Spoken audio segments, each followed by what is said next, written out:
ਸ੍ਰੀ ਰਾਗ ਮਹੱਲਾ ਪਹਿਲਾ। ਨਾਨਕ ਬੇੜੀ ਸੱਚ ਕੀ ਤਰੀਐ ਗੁਰ ਵਿਚਾਰ। 20वें अंग पे श्री राग श्रोमणी राग। गुरु नानक देव जी महाराज श्रोमणी राग श्री राग में ये शब्द उच्चारण कर रहे हैं। गुरु महाराज करतारपुर की धरती पे विराजमान है और आम तौर पे संगत गुरु महाराज के पास सुबह शाम दर्शन करने के लिए आती। जो सुबह शाम अपने कारोबार काम की वजह से नहीं आ सकते, वो महाराज के पास दिन में आती। तो जब भी महाराज के पास संगत आती तो महाराज उनको गुरबाणी उच्चारण करके गुरमत का, परमात्मा का उपदेश देते। तो इस शब्द में गुरु महाराज कृपा कर रहे हैं, संगतों को उपदेश दे रहे हैं। नानक बेड़ी सच की तरिय गुर विचार। महाराज कहते हैं कि इस भव सागर से अगर पार लंघना है ना, तो सच की बेड़ी में बैठना पड़ेगा। सच की बेड़ी में बैठ के तरिय गुर विचार, गुरु के विचारों को धारण करना होगा। गुरु के विचार धारण करके सच की बेड़ी में बैठ के इस भवसागर से पार निकला जा सकता है, इस भवसागर को पार किया जा सकता है। साध संगत जी, गुरु का विचार क्या है? गुरु का विचार ही सच है और सच ही गुरु का विचार है। अब गुरु का विचार क्या है? निरभव निर्वैर। महाराज कह रहे हैं कि वो भय से रहित है, वो वैर से रहित है। तो अगर हम उसका नाम जपेंगे तो हम भी भय से और वैर से रहित हो जाएंगे। किसी के साथ कोई वैर नहीं रहेगा, किसी के साथ कोई डर नहीं रहेगा। ये है गुरु का विचार। साध संगत जी, माहौल आसपास हम सबको पता है आजकल क्या हुआ है, पर इसके साथ साथ अगर हम गुरबानी का सहारा लेंगे तो सही काम करने से डरेंगे नहीं। अगर आपके घर में घुस के कोई गलत काम कर रहा है, आपके घर वालों को नुकसान पहुंचा रहा है और आप एक कोने में बैठे हुए अगर वो नुकसान देख रहे हैं, तो ये कहाँ तक की कह लो कि सही बात है। गुरमत क्या समझाती है साध संगत जी? गुरमत ये समझाती है, पहला मरण कबूल कर जीवन की छड़ आस। भाई, अगर जीने की इच्छा छोड़नी है और मरना पहले कबूल करना है, तभी हमारे पास आओ। गुरु महाराज कह रहे हैं कि ये सच का रास्ता है। आम तौर पे इंसान शरीर के तल पे जीता है साध संगत जी, शरीर के तल पे।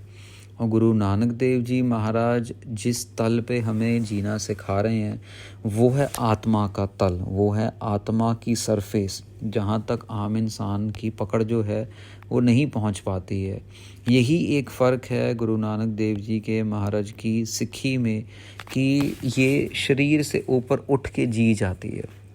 यहाँ पे महाराज भी यही बात कह रहे हैं कि तरिय गुरु विचार, गुरु की विचार के साथ इस भव सागर को सच की बेड़ी में बैठ के चलना पड़ेगा। अब साध संगत जी, सच का जब सच की बात आती है तो गुरु महाराज ने खुद अपने घर में, अपने परिवार में सच कमाने के लिए और सच्चा जीवन जीने के लिए खुद कितनी कुर्बानियाँ दी। सही चीज़ को एक्सेप्ट किया, गलत को एक्सेप्ट नहीं किया। साध संगत जी, एक बार की बात है, गुरु हरगोविंद साहब महाराज के वाइफ माता दमोदरी जी, इनकी सपुत्री बीबी वीरो जी का निकाह होना था, ब्याह होना था, शादी होनी थी। और गुरु महाराज अगले दिन शादी है, बारात ने आना है। गुरु महाराज का सारा परिवार अमृतसर में विराजमान है पंजाब में। और गुरु महाराज की संगत आ गई, बाबा बुड्ढा जी हैं वहाँ पे और बहुत सारी मिठाइयाँ पकवान तैयार हो रहे हैं। भाई ऑब्वियसली गुरु महाराज की सपुत्री का ब्याह है, शादी है। अब साध संगत जी, जो मिठाइयाँ पकवान वगैरह बने हुए थे वो अभी तैयार बिल्कुल एन फ्रेश देसी घी में तैयार हो रहे हैं। इतने में गुरु ब्याह से एक दिन पहले गुरु महाराज की संगत आ जाती है। पुराने समय में ऐसा ही होता था, 1 दिन पहले आ जाते थे, 2 दिन पहले पहुंच जाते थे करके। कोई बस या कोई सफ़र करने के बहुत ज़्यादा साधन तो थे ही नहीं। तो महाराज की संगत एक शाम पहले आ गई। गुरु महाराज ने बाबा बुड्ढा जी के राही स्नेहा भिजवाया, बाबा बुड्ढा जी संगत आई है, जो मिठाई पकवान बन रहे हैं वो संगत को छकाओ, भूख लगी है संगत को मीठा। वो सारे के सारे पकवान, जैसे आम तौर पे होती है ना, एक आदत होती है, भाई सामान बन गया तो तैयार होके साइड पे रख दिया जाए, उसको कवर कर दो कपड़े से ताकि कोई कीड़ा वीड़ा, कोई छिपकली विपकली मुँह ना मारे, कोई बिल्ली बिल्ली मुँह ना मारे। तो ये सारे पकवान भी माता दमोदरी जी ने तैयार करके ना एक कमरे में रखवाने शुरू किए हुए थे।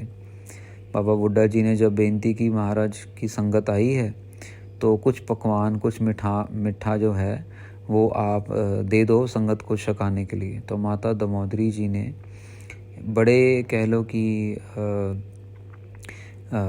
तीखे बोलों में कहा कि ये गुरु महाराज की संगत के लिए, ये तो बारातियों के लिए है, ये तो बाराती जो आएंगे उनके लिए है, बारात जो आ रही है उनके लिए है, ये गुरु महाराज की संगत को थोड़ी ना इतनी अच्छी इतनी बढ़िया मिठाई खिलानी है।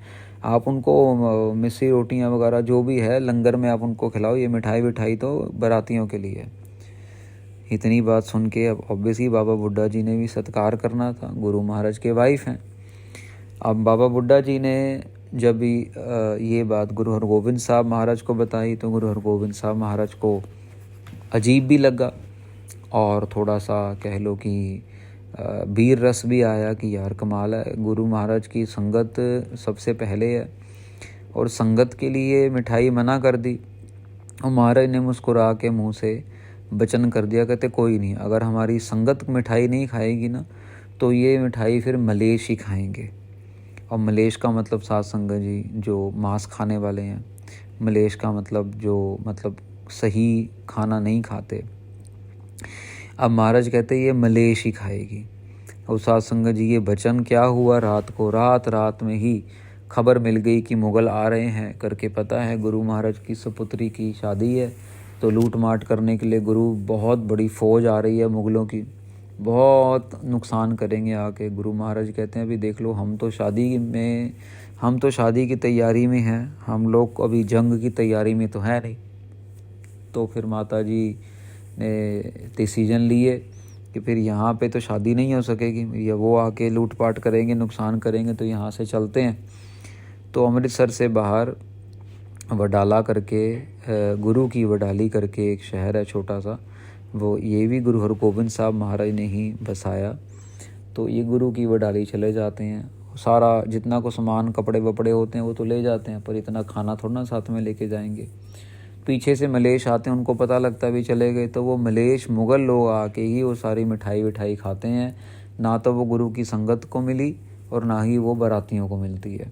तो साध संगत जी सच बात है, नानक बेड़ी सच की तरिय गुरु विचार। जहाँ पे सच है ना वहाँ पे गुरमत है, जहाँ पे गुरमत है वहाँ पे सच है। सच भले ही किसी की लेवल पे हो, किसी भी तौर तरीके से हो, लेकिन सच सच है। उसमें परिवार नहीं, उसमें अपना नहीं, अपने कोई कारोबार नहीं, कोई व्यापार नहीं, उसमें सिर्फ सच। ये है गुरु की विचार। एक आवह एक जावही, पूर परे अहंकार। महाराज कह रहे हैं कोई आ रहा है, कोई जा रहा है, और जो आ रहा है, जो जा रहा है, जिसके मन में कोई विचार आ रहा है, जिसके मन में कोई विचार जा रहा है, ये सब के सब पूर परे अहंकार। महाराज कह रहे ये सब अहंकार से भरे हुए हैं। जैसे ये विचार आए ना माता दमोदरी जी के मन में, तो ये अहंकार से भरा हुआ विचार था। भाई मिठाई बन रही है, आम भी हो जाता है साध संगत जी, आम भी हो जाता है। घर में कोई आ जाता है ना तो हम लोगों की बिरती सुरती बदल जाती है, अरे यार कल की दाल पड़ी है वो उसको दे देते हैं, हम ये खा लेते हैं। लेकिन कई ऐसे भी होते हैं कि नहीं यार, घर में मेहमान आया, भले ही पीली दाल बना लो, भले ही आलू जीरे वाले बना लो, लेकिन कुछ ना कुछ उसको फ्रेश खिलाएंगे, उसको बासा नहीं खिलाएंगे। क्यों करके अतिथि देवो भव। क्योंकि महाराज का भी, गुरु गोविंद सिंह महाराज के नांदेड़ में भी वचन हुए 52 वचनों में महाराज ने भी कहा कि घर आए अतिथि मेहमान की यथाशक्त सेवा करो। जितनी तुम्हारी शक्ति है, जितनी हिम्मत है, उस हिसाब से सेवा करो। मन हठ मत्ती बूढ़िया गुरमुख सच सो तार। महाराज कहते हैं जो अपने मन के हठ से चलते हैं ना, मन का हठ मतलब जो नहीं सुनते बात, जिनके मन में सत वचन नहीं निकलता, जिनके मुंह से, जो अपनी आपने बोला अरे यार मैंने ये ट्रेन लेनी है, ये ट्रेन में अच्छी जो है सर्विस मिल जाएगी, लेकिन सामने वाला बैठा होगा बोलेगा अरे यार क्या तू घटिया सी ट्रेन ले रहा है यार, क्या तेरे को पता नहीं है, वो वाली ट्रेन ले, तेरे को पता नहीं है।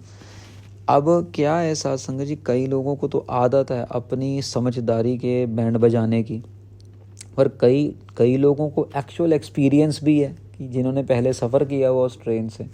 तो समझदार इंसान जो है वो पूछेगा कि यार अच्छा उस ट्रेन में ऐसा है, सीट मिल जाएगी, बाथरूम कैसे होते हैं, लाइट वाइट मिलेगी, अगर रात को पढ़ना हो, अमृत वेले उठना हो तो क्या वो शराब सिगरेट वाले बीच में ही चढ़ जाते हैं, दारू वारू पीने वाले कैसा है, क्या सिस्टम है, वो प्यार से पूछेगा। अगर कोई लड़ाई झगड़े वाले के मुंह में बैठा हो, अरे तेरे को क्या पता यार, तू ऐसी बात करता है, कुछ नहीं पता तेरे को, मैं गया हूँ पहले। आप कहने का मतलब ये है कि जो मन के हठ में चल रहा है उसका तो डूबना निश्चित ही है, मत्ती डूबी है। पर गुरमुख सच सो तार, गुरमुख को सच तार देगा। पर यही प्यार से पूछेगा अरे यार हाँ बताओ ना मुझे, मैं कोई फ़ोटो वोटो है कुछ ऐसा, चल मैं ऑनलाइन चेक करता हूँ, चल मैं टिकट वाले से पूछता हूँ। ये है गुरमत, गुरमत सच सो सार। महाराज कह रहे हैं गुरमत व गुरमुख को जो है, जिसका मुख गुरु की तरफ है, उसको सच ही तार देता है। साथ संगत जी कितनी बारी इतिहास में हुआ, सच्चे लोगों के ऊपर झूठा इल्ज़ाम लगा।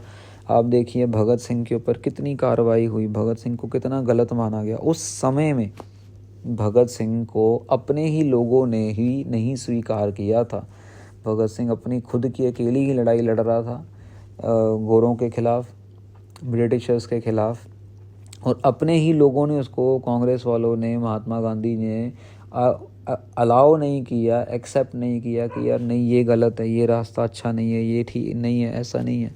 लेकिन आज भगत सिंह की कितनी सच की, उसके सच के जीवन की कितनी बड़ी वैल्यू है, वो कितना बड़ा एक रोल मॉडल बना हुआ है। कितने लोग उसके स्टाइल की पग बांधते हैं, कितने लोग उसने उसके घर, अपने घर में फ़ोटो लगा के रखी है। क्यों?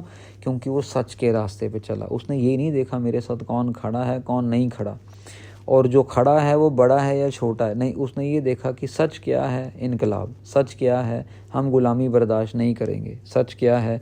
जैसे आजकल पीछे देखा ना कितना सारा नुकसान हो रहा है, लेकिन जो सच है, अगर आपके घर में घुस के कोई गोली बारी मारेगा तो आप फिर अपनी जान भी बचाएंगे और परिवार की जान बचाने के लिए भी सामने से तो अटैक करेंगे ना।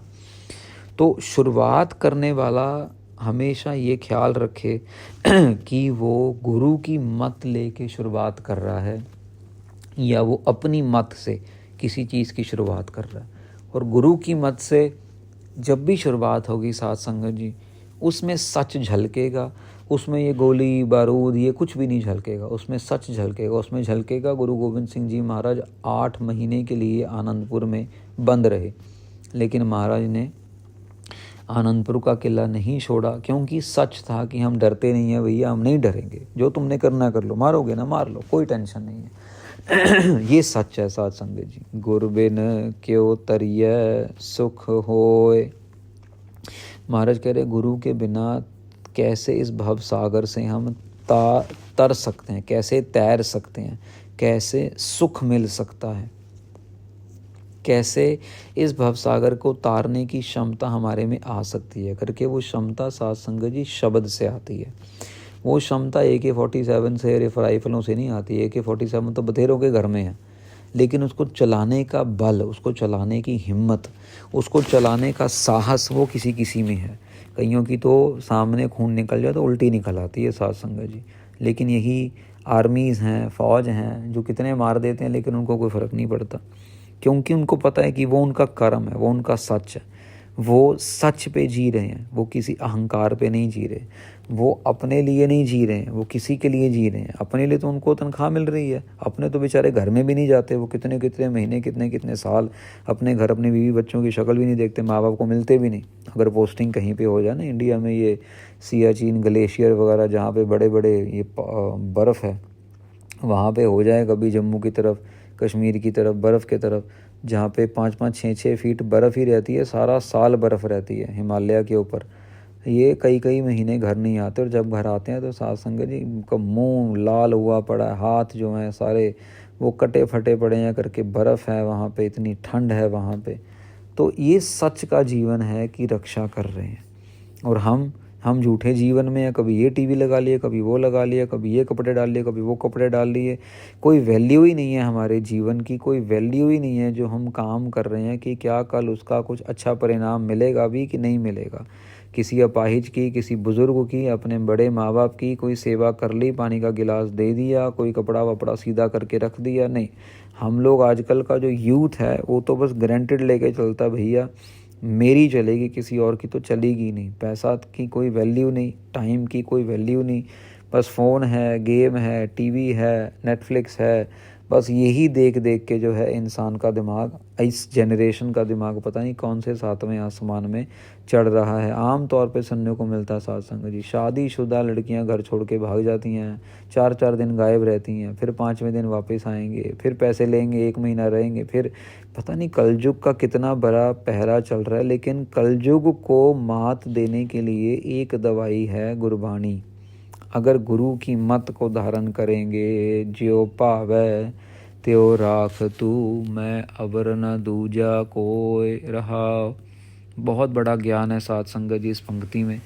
महाराज कह रहे हैं जैसे आपको अच्छा लगता है वैसे मुझे रखो, मेरे को और किसी पे भरोसा नहीं है। साथ गुरु महाराज, मैं अवर न दूजा कोई, मेरे पास और कोई नहीं है, मेरे को और किसी पे भरोसा नहीं है, मेरे को और किसी से कोई टेक नहीं है, मेरे को और किसी से कोई लेना देना नहीं है, मेरे सिर्फ आप हो। आप ही मेरी जो है राखी करनी है, आपने ही मुझे रखना है, जैसे रखना है वैसे रख लो। आगे देखो डो जलै, पाछै हरियो अंगूर। महाराज कह रहे हैं कि मैंने अपने सामने ही एक जगह मैं देख रहा हूँ जहाँ पे पूरा का पूरा डव जल है। डव मतलब जंगल साथ संगत जी, डव मतलब घना जंगल पेड़ पौधों के साथ। पाछे हरियो अंगूर। और महाराज कहते हैं कि मैंने ये भी देखा है कि भले ही आगे जंगल जल रहा है लेकिन पीछे जो हैं वो हरे भरे पेड़ भी हैं। अब इसका मतलब गुरमत पे ले साथ संगत जी कि मैंने देखा है कि जो लोग अपने आप को जलाते हैं, मेहनत करते हैं, तकलीफ़ में रहते हैं, जो परिश्रम करते हैं, फिर उनके आगे आने वाला जो समय है ना वो हरा भरा ही होता है। ये मतलब साथ संगत जी एक और बनता है पंक्ति का कि जिन्होंने अपने समय में मेहनत कर ली, बाप ने कर ली, माँ ने कर ली, तो आगे बच्चों को जो है वो सब बना बनाया मिल जाता है। कई साल पहले इंग्लैंड में आज चौथी जनरेशन है साथ संगत जी, 100 साल हो गए इंग्लैंड गए हुए लोगों को, गोरे लेके गए थे, और तीसरी चौथी जनरेशन है वहाँ पे। अब वो तीसरी चौथी जनरेशन को थोड़ी ना कोई काम करना पड़ रहा है। मकान ले लिए उनके माँ बाप ने, गाड़ियाँ ले ली उनके माँ बाप ने, 1 की जगह 2 की जगह 3 की जगह कितने कितने मकान हो गए मेहनत करने वालों के। और अब उनके बच्चे जो हैं वो बस उनको तैयार पे मिला हुआ है। कितनी कीमत जानते हैं कितनी नहीं जानते ये उनको ही पता है, लेकिन बहुत बहुत ज़्यादा मेहनत करनी पड़ती है ऐसे बच्चों को सही रास्ते पे रखने के लिए, सही रास्ते पे। तो महाराज यहाँ पे कह रहे हैं कि अगर पहले जो है तकलीफ़ झेल ली है तो उसके बाद जो है फिर आगे परिश्रम नहीं करना पड़ता है। जैसे अभी अपने ऊपर लेके देखें कि अगर हम वाणी का जाप करेंगे, सेवा करेंगे, तो फिर अच्छे कर्म करेंगे तो अगले जन्मों में हमें भी हरा भरा मिलेगा, नहीं तो फिर नुकसान होगा, नहीं तो फिर पता नहीं कौन से घर में जन्म मिलेगा, और उसके बाद और क्या क्या झेलना पड़ेगा। जिस दे उपजै तिस ते बिनसै, घट घट सच भरपूर। महाराज कह रहे हैं कि जहाँ से हम उपजे हैं उसी में हमने बिनस जाना है, उसी में हमने उसी के साथ एकमिक हो जाना है। घट घट सच भरपूर। और ये जो सच है ना ये हर एक कण कण में बसा हुआ है, इसको कोई नहीं बदल सकता। जो आया है उसने जाना है और उसी के चरणों में जाना है। आज जाए कल जाए, 1 जन्म के बाद जाए, 2 जन्म के बाद जाए, 100 जन्म के बाद जाए, वो ले तो जाएगा ही। पर ये जो जन्मों के अंदर आने जाने की जो ये तकलीफ़ है ये महाराज हमें नहीं झेलने देना चाहते, इसीलिए बार बार संकेत करते हैं गुरबाणी का जाप करो, आपे मेल मिलावही, साचै महल हदूर। महाराज कह रहे हैं वो खुद ही मेल मिला लेता है, वो खुद ही कृपा करके अपने दोनों हाथों से अपना हाथ पकड़ के हमें अपना हाथ दे के और हमें अपने महल में बुला लेता है। साहे साहे तुझ सम्मला कदे न विसारे। महाराज बेनती कर रहे हैं कि मेरे को सास सास संभालो, मुझे कभी भी भूलो मत, ना मुझे आप भूलो ना मुझको आप भूलने दो। मतलब एक तो आप मुझे मत भूलो, आप बहुत बड़े हो, मेरे को मत भूल जाना, इतना काम है आपके पास, और मेरे को भी कभी आप ना भूलें, ऐसी कृपा करो। सास सास मेरी जो श्वास श्वास में मेरी आया था ना, एक पीछे शब्द आया था, श्वासों की माला से सिमरूं मैं तेरा नाम।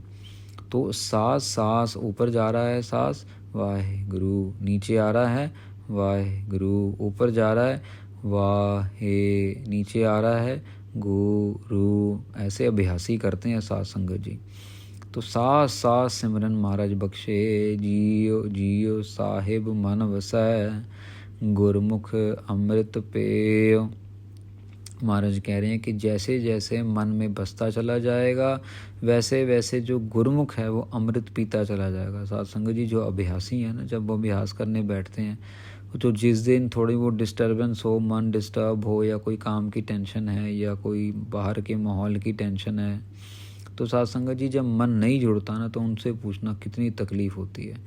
भले ही वो 1 मिनट 2 मिनट के लिए ही सुरती जोड़ लें, लेकिन वो जो आनंद है सुरती जोड़ने का, सिमरन करने का, अपने ध्यान को एकाग्र करने का शब्द गुरु में, वो आनंद बहुत ज़्यादा अनमोल है साध संगत, जिसको कोई बयान नहीं कर सकता, कोई भी बयान नहीं कर सकता। मन तन, मैं यहाँ पे एक छोटा सा एग्जांपल देना चाहता हूँ आपको। आप में से जो भी कथा सुन रहे हैं, हो सकता है शादीशुदा भी हों, हस्बैंड वाइफ भी हों, और अगर नहीं है जो छोटे उम्र के सुन रहे हैं तो वो शायद इस बात को शायद नहीं समझ पाएंगे। पर जब हस्बैंड वाइफ आपस में संभोग करते हैं ना साध संगत जी, वो जो संभोग के समय का जो एक कह लो कि कुछ सेकंड का या कुछ मोमेंट के लिए वो जो मन को जो सुख कह लो या संतोष कह लो या खुशी कह लो या एक फीलिंग कह लो, वो तो सिर्फ कुछ सेकंड के लिए होती है ना साध संगत। ये जब नाम जपा जाता है ना और जब ध्यान जुड़ जाता है, जब सुरती बिल्कुल जुड़ जाती है, आपका मन बिल्कुल 1 माइक्रो सेकंड भी नहीं करता कि आप ध्यान हटाओ और आप चाहोगे बस उसी सुख में रहो, उसी सुख में रहो। ये जो नाम जपने का सुख है ना, वेदों शास्त्रों में आया है साध संगत जी कि काम के सुख के बराबर नाम का सुख 1,80,000 गुना ज़्यादा है। शास्त्रों में आया है 1,80,000 गुना ज़्यादा जो आनंद है वो है नाम के रस में, एज़ कंपेयर टू जब बंदा काम में अपने आप को ग्रचित करता है। मन तन तेरा तू तणी गर्भ निवार समय। महाराज कहते मेरा मन भी तेरा, मेरा तन भी तेरा, तू धनी, तू इनका मालिक, धनी मतलब धनी मतलब बहुत अमीर, तो इसका मालिक, मेरे मन का भी मालिक, मेरे तन का भी मालिक। गर्भ निवार समय, महाराज कृपा करो मेरे अंदर से गर्भ में, गर्भ मतलब जो मेरे को गर्व है, जो मेरे को अहंकार है, वो मेरे अंदर से निकाल के फेंको। निवार समय, निवार मतलब निकाल दो, समय मतलब संभालो, मेरे को अपने में संभालो। देखो गुरु नानक देव जी कितनी बड़ी हस्ती होने के बाद भी इतनी निम्रता वाले वचन जो हैं वो कर रहे हैं। जिन एह जगत उपाया त्रिभुवन कर आकार। अब परमेश्वर की बात करते हैं कि जिसने ये सारा का सारा जगत बनाया है, त्रिभुवन 3 लोक बनाए हैं, रजोगुण तमोगुण सतोगुण के लोग बनाए हैं। गुरमुख चानन जानिए मनमुख बुगद मुगद गुबार। फिर दोबारा महाराज कंपैरिजन कर रहे हैं, गुरमुख चानन जानिए। साध संगत जी, कभी अंधेरे में चला जा सकता है? नहीं जा सकता। अंधेरे में किताब पढ़ी जा सकती है? नहीं पढ़ी। अंधेरे में कोई किचन का काम किया जा सकता है? नहीं किया जा सकता। अंधेरे में कोई किसी भी प्रकार के कपड़े लत्थे गहने कुछ ना कुछ को देखा जा सकता है? शीशे में नहीं देखा जा सकता। यहाँ महाराज वही कह रहे हैं, वो दुनियावी तौर में हमें लाइट चाहिए, और वो लाइट है, वो चानना है गुरमुख लोगों के पास। पर मनमुख जो है वो अपनी मनमुखताई करके, वो अपने मन के पीछे लग के मुग्ध गुबार, वो अंधेरे में ही रहना पसंद करते हैं, अंधेरे में ही रहते हैं। घट घट जोत निरंतरी बूझै गुरमत सार। महाराज कह रहे हैं घट घट में वो निरंतर जोत बन के काम कर रहा है, लेकिन इसको ये समझ कौन सकता है? बूझै गुरमत सार। गुरमत, गुरमत गुरु की मत लेके, गुरु के ख्याल लेके, गुरु का शब्द लेके ये बूझा जा सकता है, समझा जा सकता है। गुरमुख जिनी जानिया। साध संगत जी कथा सुन रहे हैं ना हम, यही है गुरमत। शब्द की कथा सुनते सुनते मन को बदलना, मन को रोकना, मन को सही रास्ते पे चलाना, ये अपने आप ही बिरती ऐसी बन जाती है। उस शब्द गुरु में ही पावर इतनी है। मैं एग्जांपल देता हूँ आपको। अभी कोई फ़िल्म आई, बहुत साल पहले एक फ़िल्म आई थी टर्मिनेटर, जजमेंट डे, अंग्रेजी फ़िल्म थी। अब वो फिल्म साध संगत जी पूरी दुनिया में इतनी मशहूर हुई कि लोगों ने वो उस जैसी ही आर्नल्ड श्वार्ज़नेगर जैसी ही जैकेटें ले ली, वैसी ही गॉगल्स ले ली। गॉगल्स बड़ी फेमस हुई थी उसकी। फिर वैसी मोटरसाइकिल पे चलना शुरू कर दिया लोगों ने। तो लोग फॉलो करते हैं, जिस चीज़ के ऊपर आप ज़्यादा ध्यान दो वो चीज़ आपके जहन में आके बस जाती है। ऐसे कि जब आप गुरबानी की पंक्तियों की कथा सुनते हैं तो गुरबानी खुद ब खुद आपके मन में बसनी शुरू हो जाती है, खुद ब खुद आपको अपनी तरफ आकर्षित करती है, खुद ब खुद आपको गुरुद्वारे ले जाएगी, खुद ब खुद आपको आपका ऐसा समा बना देगी कि अगर आप गुरुद्वारे नहीं भी जा सके तो फिर भी लेकिन आप जो है वो गुरबाणी को अपने इर्द गिर्द, अपने नज़दीक, अपने आसपास महसूस कर सकेंगे। गुरमुख जिनी जानिया तिन कीचै साबास। महाराज कह रहे हैं वो गुरमुख जिन्होंने समझ लिया, वो गुरमुख, उन गुरमुखों को जो है महाराज अपनी तरफ से शाबाशी दे रहे हैं, शाबाश कह रहे हैं। तिन कीचै शाबाश, उनको परमेश्वर भी शाबाशी देता है, खुश बोलता है, अच्छा बोलता है, और महाराज भी उन्हें बधाई दे रहे हैं। सच्चे सेती रल मिले सच्चे गुण परगास। साध संगत जी कबीर साहब ना बाणी में एक पंक्ति कहते हैं, चंदन के निकट बसै बांस भी चंदन होए। चंदन के अंदर इतनी खुशबू है कि अगर बांस रख देंगे तो उसमें भी चंदन की खुशबू आनी शुरू हो जाती है कुछ समय बाद। यहाँ पे महाराज यही कह रहे हैं कि सच्चे सेती रल मिले। जब हम सच के साथ मिलाप करेंगे ना, जब सच को पहल देंगे, जब सच के अंदर खुब जाएंगे, फिर बनेगी बात सच्चे गुण प्रकाश। फिर हमारे अंदर से भी सच्चे गुणों का प्रकाश होगा, सच्चे गुणों का प्रकाश होगा। सच्चे गुणों का हमारे अंदर से भी एक ऐसा झरना, एक ऐसा फवारा फूटेगा कि आपके सामने जो भी आएगा उसका अंदर का झूठ टिक ही नहीं पाएगा, खुद ब खुद बाहर निकल आएगा। नानक मन संतोखिया जियो पिंड प्रभ पास। महाराज कह रहे हैं जो सत्य से भरे हुए हैं, नाम ऐसी चीज़ है जो कि संतोख देती है, सच से जोड़ती है। जियो पिंड, महाराज कहते हैं मेरे को जो संतोख मिला है, मेरा तो जियो पिंड प्रभ पास, मेरी तो जो शरीर है या मेरी जो जी है, मेरी जो आत्मा है, वो सब परमेश्वर के चरणों में है। ऐसी न्योछावर बिरती हमारे में अगर आ जाए साध संगत जी तो बहुत बड़ी अवस्था के मालिक बन सकते हैं। पर प्रॉब्लम क्या है कि हम लोग इकट्ठा करने में तो विश्वास रखते हैं, लेकिन जब देने की बारी आ जाती है तो हमारे बूथे सूझ जाते हैं। तो हमें ऐसा लगता है यार क्यों मांग रहा है, क्यों मांग रहा है, तब हमारे मन में ऐसी बातें आती हैं। तो यहाँ पे साध संगत जी 20वें अंग पे श्री राग में ये शब्द समाप्त होता है।